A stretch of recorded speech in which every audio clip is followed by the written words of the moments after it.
본문을 관찰해 보면 예루살렘 교회에 일어난 큰 박해로 인하여 흩어진 사람들은 이 땅에서의 복음을 전하는 사역을 감당하게 됩니다. 우리가 처음부터 끝까지 읽지는 못했지만 그 전의 상황들을 보게 되면 스데반 집사가 죽는 일을 발견하게 됩니다.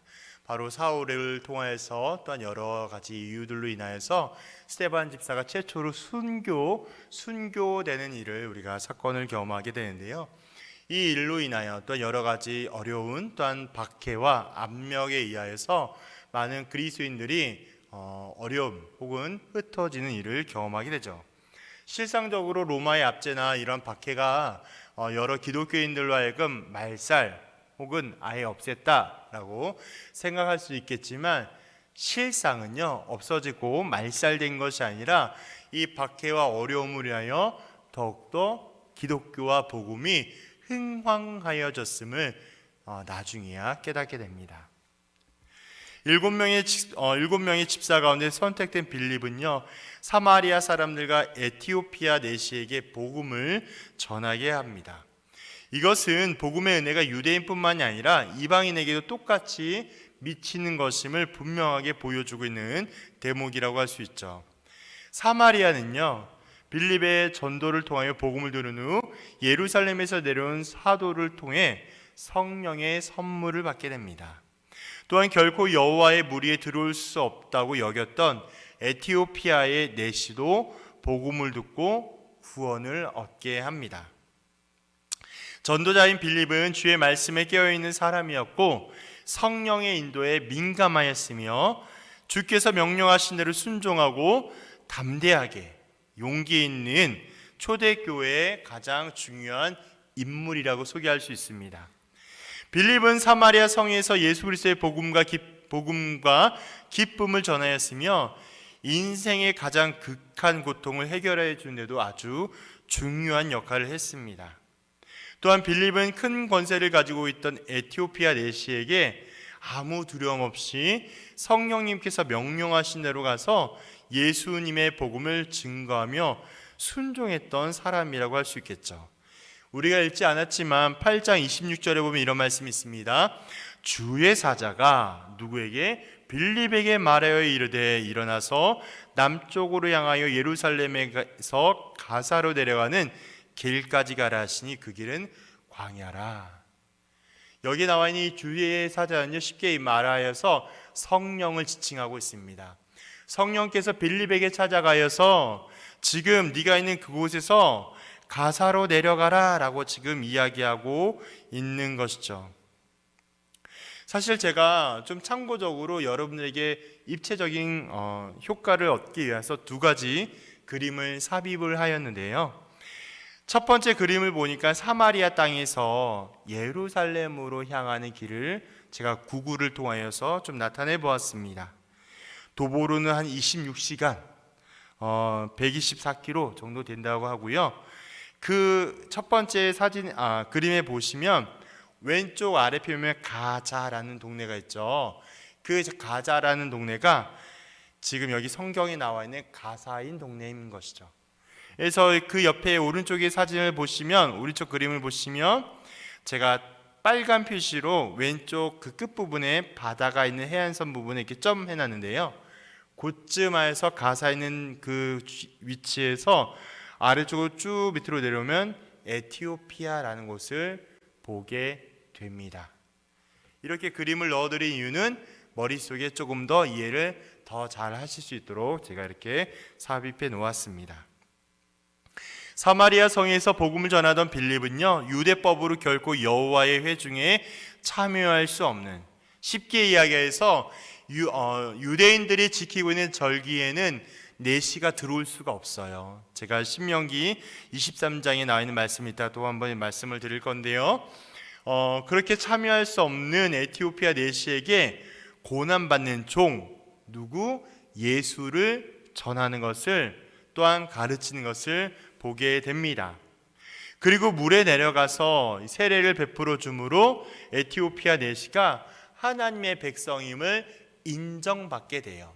다른 표현으로 하나님의 자녀가 되었음을, 다른 표현으로 하나님의 구원의 은혜를 얻었음을 보게 합니다. 이를 통하여서 에티오피아 내시의 구원은요, 그냥 단지 복음을 받아들였다 이런 정도의 의미가 아니라 바로 이방인을 향한 구원의 문이 활짝 열렸다. 다른 표현으로 이 구원의 은혜는 선택받은 유대인만의 것이 아니라 누구의 것? 이방인에게도 열려진 온 열방을 향한 하나님의 구원의 계획이 활짝 열렸다, 시작되었다라는 의미로 볼 수 있게 되는 것이죠. 그래서 오늘 본문을 중심으로 좀 두 가지를 함께 살펴보고 싶은데요. 뒤편에 있습니다. 첫 번째는 복음을 세계로 퍼져나가게 한 것은요, 사람이 아니라는 거예요. 다시 말씀을 드린다면 우리가 모든 사역, 선교 사역으로 선교주를 우리가 기념하며 이렇게 주님 앞에 드리고 있지만 모든 사역 가운데, 모든 복음의 전파 사역 가운데는 사람이 아니라 누가 있을까요? 성령님의 역사라는 거예요. 제가 아까도 읽어드렸지만 26절에 주의 사자가, 39절에 보니까 둘이 물에서 올라갈새 누가 주의 영이 빌립을 이끌어간지라 내시는 기쁘게 길을 감으로 그를 다시 보지 못하느니라 라고 나와 있어요. 여기에 나와 있는 말씀처럼 이렇게 복음의 전파의 사역과 사람을 새롭게 하는 것과 하나님의 자녀로서 거듭나게 하는 것은 사람의 노력과 수고가 되는 것이 아니라 누굴 통하여? 하나님의 영이신 성령을 통하여 이루어지고 완성되는 것임을 우리는 알 수 있게 되는 것이죠. 즉 성령님께서 빌립을 인도하여 내주셨습니다. 그래서 빌립을 인도하여서 에티오피아 여왕의 내시 관리로 보내신 거예요. 그리고 내시가 의심 없이 예수님에 대한 복음을 받아들이도록 내시의 마음의 문을 활짝 열었습니다. 그리고 나서 내시가 세례를 받을 수 있도록 움직이게 하셨어요. 여러 성을 다니면서 빌립으로 하여금 복음을 전하도록 계속하여 발걸음을 인도하셨습니다. 40절, 빌립은 아소도에 나타나 여러 성을 지나다니며 복음을 전하고 가이사랴에 이르느니라. 빌립이 전파하고 있는 모든 사역들이 그냥 그곳에서만 머무르고 있었던 것이 아니라 성령의 충만하여 성령의 인도하심으로 여러 곳을 다니며 하나님의 복음의 사역을 전했던 것을 알 수 있는 것이죠. 이것은 복음의 확장의 사역이 전적으로 누구에게 있다? 사람에게 있다? 아니에요. 환경적 요인이다? 아니에요. 모든 복음의 전파 사역은 오직 하나님께 있음을 분명히 깨닫게 합니다. 성령의 주권의 아래, 하나님의 주권의 아래에 하나님의 계획과 인도와 완성하심 가운데 이루어진 사역, 조금 유식한 표현으로 하나님의 섭리가 완성되는 구원의 사역을 우리는 본문의 말씀을 통하여 알 수 있게 되는 것이죠. 그래서 그 가장 귀한 사역들을 분명하게 보여주고 있는 거예요.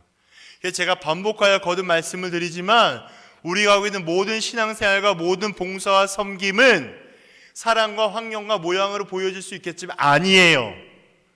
누가 한 것이에요? 하나님께서 하나님의 일을 하나님의 뜻대로 이루어 가시는 것입니다.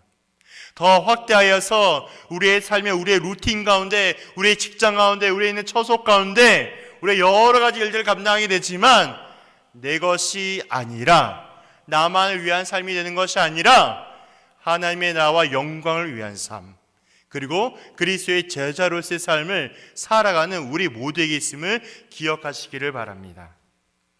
두 번째는 에티오피아 내시의 순전한 믿음이 있습니다. 27에서 39절에 해당되고 있는 내용인데요. 우리 청년부들에게 여쭤보겠습니다. 에티오피아 내시 어떤 의미를 두고 있습니까? 이방인이에요. 에티오피라는 그 지명은요, 여기 제가 정확히 설명드리지 않았지만 아프리카 남쪽에 있는 수단이라는 곳이에요. 그러니까 그곳은요 이방 사람들이라는 거예요. 이방인이라는, 하나님 모르는 자들이라는 거예요. 그러나 그들은, 그 내시는요 하나님을 경외하는 사람으로서 절기를 기념하기 위하여 예루살렘으로 방문했다가 자신의 본국인 에티오피아로 돌아가는 길이었던 거예요. 오늘 설명되지 않고 있지만 아까도 제가 말씀드렸던 것처럼 당시 내시는요 고자였기 때문에, 남자의 성 기능을 하지 못하였기 때문에 유대인들의 유월절을 직접 참여하지 못했습니다. 신명기 23장에 그런 말씀이 있죠. 제가 각주를 달았어요. 고환이 상한 자나 음경이 잘린 자는 여호와의 총회에 들어오지 못하리라. 나와 있는 성경의 말씀처럼 당시에 이렇게 문제가 되었던 자들은 그들의 모임이나 거룩한 회, 성회에 들어올 수가 없게 되었어요. 왜요? 율법으로 정해놓은 것이기 때문입니다. 그래서 그렇게 할 수 없었기 때문에 그 유월절에 직접 참여하지 못했지만 어떠한 신분으로? 순례자의 신분으로 참여하여서 이방인이 함께 있는 과정과 공간까지 참여했을 것입니다. 이러한 모습에서 내시의 신앙이 얼마나 대단하고 지극했는지 알 수 있습니다. 또한 사도행전 2장 5절에서 11절에 보면 주변 나라에 있는 모든 경건한 유대인들이 예루살렘으로 모여서 성령 충만함을 받고 함께 예배하며 복음을 나누는 사건이 등장합니다. 이를 통하여서 각 지역마다 많은 사람들이 복음을 들었을 것으로 예상하고 있어요. 그러므로 에티오피아에 있는 내시계까지 하나님의 존재를 알게 하는 가장 귀중한 통로가 되었을 것으로 많은 학자들이 추측하고 있습니다. 이제 말씀에도 가장 깊은 관심을 가지고 있는 경건한 사람으로서 빌립이 다가갔을 때에 에티오피아 내시가 무엇을 읽고 있었을까요? 구약의 이사야 선지자의 글을 읽고 있었습니다. 참고로 이사야서 53장의 말씀은 고난받는 종에 대한 예언을 담고 있습니다. 고난받는 종이 무엇일까요? 누구일까요? 바로 예수 그리스도입니다.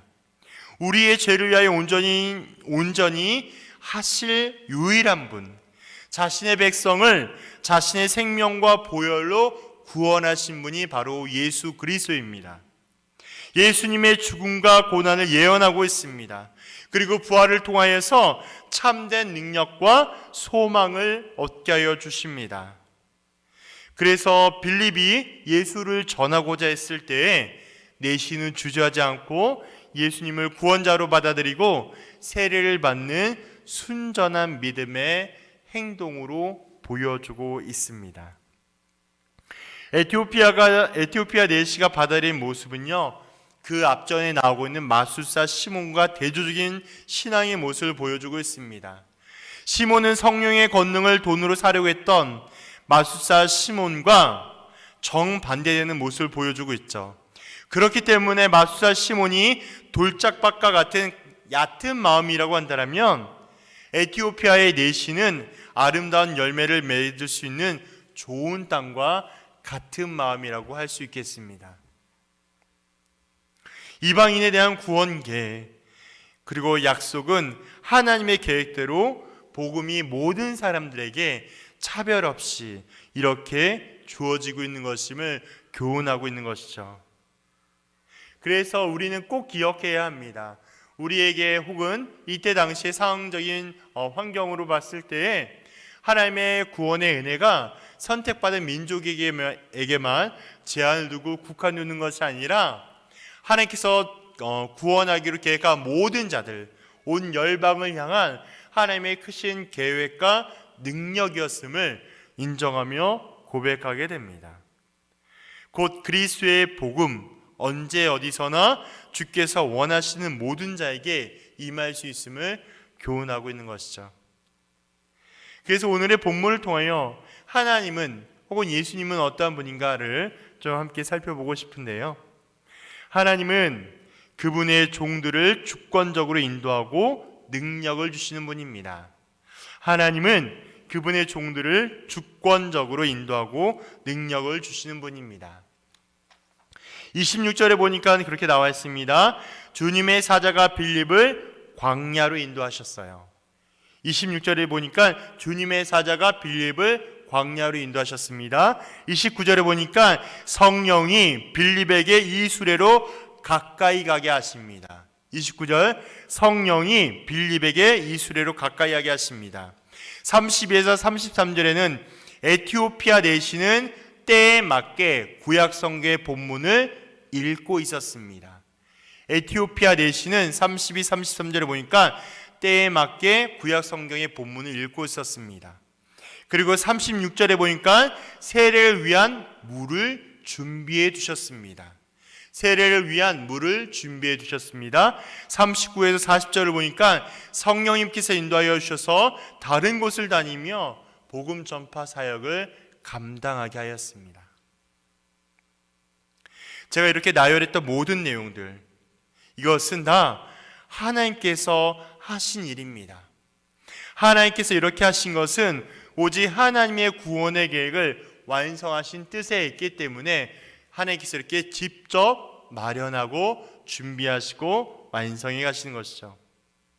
보이고 들리는 것은 사람과 환경을 통하여 느낄 수 있겠지만 그 일을 행하시며 그 일을 완전히 이루시는 분은 오직 삼위일체 우리 하나님이십니다. 그래서 이를 행하시는 여호와, 그것을 만들며 성취하시는 여호와, 하나님께서 모든 계획, 인도, 완성하여 주시는 분임을 우리는 고백하게 합니다. 그럼 나 혹은 우리에게 주시는 교훈은 무엇이겠습니까?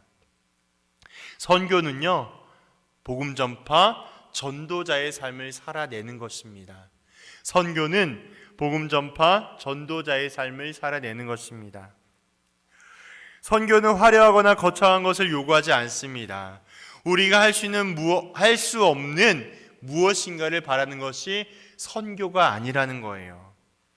내가 있는 그 자리에서 복음의 영향력대로 살아내는 것, 복음의 능력으로 살아가는 것, 그것을 선교라고 이야기합니다. 그것이 바로 선교의 첫 번째임을 기억하셔야 합니다. 선교에는 가장 중요한 핵심이 있죠. 어떠한 핵심이 있을까요? 바로 무엇을 전해야 하는가입니다. 전하고자 하는 내용과 대상이 분명해야 하며 방법도 명확해야 합니다. 우리가 전하고 있는 내용은 35절에 있습니다. 제가 읽어드릴게요. 빌립이 입을 열어 이 글에서 시작하여 밑줄 예수를 가르쳐, 두 번째 복음을 전하니. 우리의 선교의 핵심은 다른 데 있지 않고요, 예수를 가르쳐 복음을 전하는 것입니다. 우리가 무엇을 전해야 하냐?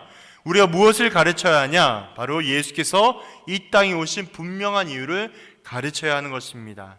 우리의 죄, 도저히 해결할 수 없는 죄를 해결하시기 위하여 예수께서 이 땅 가운데 오셨습니다. 스스로 죄를 해결할 수 없기 때문에 예수께서 죄를 깨끗하게 하시기 위하여 이 땅 가운데 오셨습니다. 예수께서 죄를 깨끗하게 하신 유일한 것은 바로 죽음인 거예요. 제가 여러 번 반복하여 설명을 드리지만 예수께서 이 땅에 오신 분명한 이유는 죽기 위하여 오셨습니다. 어떤 죽음이에요? 우리의 죄를 가장 깨끗하게 하기 위한 죽음인 것이죠. 죽음에는 반드시 만족해야 할 조건인데요, 그것은 아무런 죄와 흠이 없어야 한다는 것입니다. 예수께서 우리의 죄를 깨끗하시기 위하여 예수 자신이 완전한 죄가 없는 자여야 해요. 그렇게 죄가 없는 예수께서 죽어야 하지만 우리의 죄를 위해 대신 죽으신 것, 바로 대속의 의미가 완성됩니다. 더불어 설명을 드린다면 구원자가 되실 가장 분명한 조건은 두 가지가 있는데요, 하나는 가장 깨끗하고 죄가 없는 가장 완전한 하나님이셔야 합니다. 두 번째는 이 가장 완전한 하나님께서 인간의 조건과 가장 똑같은 조건, 가장 참 사람이어야지만 가능합니다. 참된 하나님께서 참 사람이 되어 주셔서 우리의 죄를 가장 깨끗하게 할 유일한 분, 그분은 오직 예수 그리스도 뿐이십니다. 어떻게 죽으셨습니까? 예수님의 죽음은요, 가장 극악한 처형인 십자가로 죽으셨습니다. 십자가의 죽음은 생명의 상실됨과 가장 치욕스러운 죽음으로 의미를 두고 있습니다. 저주의 형틀인 십자가에서 죽으셨어요. 우리의 죄를 위하여 모든 고난과 고통과 핍박과 조롱을 온전히 감당하여 주시고 그 죄를 완전하게 깨끗하게 하여 주셨습니다. 그리고 하나님의 놀라운 구원의 계획을 이루어 주셨습니다. 예수님의 죽음만이 끝이 아닙니다. 다시 한번 설명을 드리지만 복음은 예수님의 죽음만을 의미하지 않습니다. 예수님께서 죽으심 이후에 성경대로, 구약의 예언대로 사흘 만에 부활하사 우리의 영원한 소망과 생명이 되어 주셨습니다. 부활은요, 영혼의 부활만을 의미하지 않아요. 영혼과 육체가 완전히 부활합니다. 부활한 후에 하나님의 심판대 앞에 서게 될 때에 믿는 자는 그 부활의 심판이 소망과 위로와 기쁨이 되지만 믿지 아니한 자에게 심판은 영원한 형벌과 지옥입니다. 다시 말씀을 드려서 믿는 자나 믿지 않은 자 다 부활하는데요, 믿지 않은 자는 반드시 지옥에 갑니다. 영원한 형벌을 받습니다. 알 수 없는, 끝을 알 수 없는 죽음의 형벌인 지옥을 갑니다. 그러나 예수를 믿는 모든 자들은요, 영원한 형벌이 아니라 영원한 생명을 얻고 참된 기쁨과 위로와 소망을 얻게 됩니다. 그래서 구원의 감격과 기쁨의 은혜는요, 단지 내 위치와 신분이 달라진 정도만의 의미를 두는 것이 아니라 하나님께서 값없이 주신 은혜로 말미암아 이 땅 가운데서의 기쁨만 뿐만이 아닌 천국에서의 기쁨의 삶도 있음을 기억하시기를 바랍니다. 이것이 복음입니다. 천국과 지옥을 명확히 구별하며 살아가는 삶. 예수가 어떤 분인지 알게 될 때 십자가를 알게 되고 묵상하게 됩니다. 그리고 부활의 소망과 기대를 놓지 않게 되는 것이죠. 이렇게 십자가와 부활, 생명과 같은 능력의 복음, 그 복음을 우리는 전하는 거예요. 그래서 복음은요, 복된 소식이 아니에요. 복음은요, 기쁜 소식입니다. 복음은 지옥에 떨어질 수밖에 없는 모든 죄인을 영원히 구원하여 주셔서 천국으로 가게 만드는 기쁜 소식입니다. 구원의 기쁜 소식이 바로 복음입니다. 복음을 듣고 믿음에 이르게 될 때 형용할 수 없는, 주체할 수 없는 기쁨과 감사가 찾아옵니다. 그래서 어려운 일을 만날 때마다, 또한 힘든 일을 만날 때마다 복음 때문에 웃을 수 있고 견딜 수 있는 거예요. 복음 때문에 넉넉히 승리할 수 있습니다. 복음의 능력과 소망 때문에 살아갈 수 있는 거예요. 우리에게 믿음을 주신 것도 우리의 무엇 때문에 믿음이 생겨난 것이 아닙니다. 늘 제가 말씀을 드리는 것이지만 우리의 믿음과 우리의 성화와 우리의 영화에 이르는 모든 단계까지 삼위일체 우리 하나님께서 도와주셔야만 가능한 거예요. 제가 말씀을 드리죠. 성화는 거룩한 변화의 정도만 의미하는 게 아니라 하나님을 닮아가는 모든 전 인격적인 변화를 의미해요. 다시 설명하면 이 땅에 우리가 죽는 그 순간까지, 부활하는 그 순간까지 누가요? 성령님께서 우리를 도와주세요. 우리가 거룩하게 변화할 수 있도록. 때로는 우리가 잘못된 것을 선택하고 하나님께서 원하지 않는 모습을 살아간다 할지라도 두려워하지 마십시오. 성령님께서 붙잡아 주십니다. 제가 항상 말씀드리죠. 성도의 견인의 은혜가 있다고. 그렇기 때문에 우리는 하나님의 구원의 계획과 구원의 은혜가 있기 때문에 두려워하지 않고 기쁨과 감사함과 또한 충만함으로 살아갈 수 있습니다. 이렇게 선교는 복음을 전하며 복음대로 살아내는 삶에서 출발합니다. 내가 믿고 있는 것, 구체적으로 어떠한 내용인지 다시 한번 생각과 점검하며 복음 안에서 승리하며 살아가기를 부탁드립니다. 하나님께서 원하시는 삶을 살아가기를 부탁을 드려요. 내 만족과 내 유익과 내 기쁨과 내 성공에 있는 삶이 되는 것이 아니라 하나님께서 원하시는 삶, 하나님께서 기뻐하시는 삶으로 살아가기를 그리스도의 이름으로 부탁드립니다. 그래서 하나님께서 늘 우리 청년부 가운데, 우리 지체들 가운데 함께 하시며 하나님의 놀라운 은혜 가운데 승리하며 살아가는 저와 우리 청년들이 되기를 간절히 소망합니다. 기도하겠습니다. 하나님 아버지, 너무나 감사합니다. 오늘 빌립의 또한 전도 사역을 통해서 다시 한번 우리의 연약함과 부족함을 발견하며 믿음으로 나아갑니다. 하나님께서 우리의 모든 삶을 지켜보아 주시고 하나님의 능력 가운데 은혜 가운데 살아갈 수 있도록 복의 복을 더하여 주옵소서. 특별히 어려움을 겪고 있는 청년들이 있다면 주님 위로하여 주시고 이 어려움이 넉넉히 승리하며 이길 수 있도록 인도하여 주시오며 하나님의 은혜와 평강 가운데 거할 수 있도록 은혜 가운데 붙잡아 주옵소서. 주님께 모든 것을 맡겨드리며 살아 역사하시고 부활하신 예수님의 이름으로 기도하옵나이다. 아멘.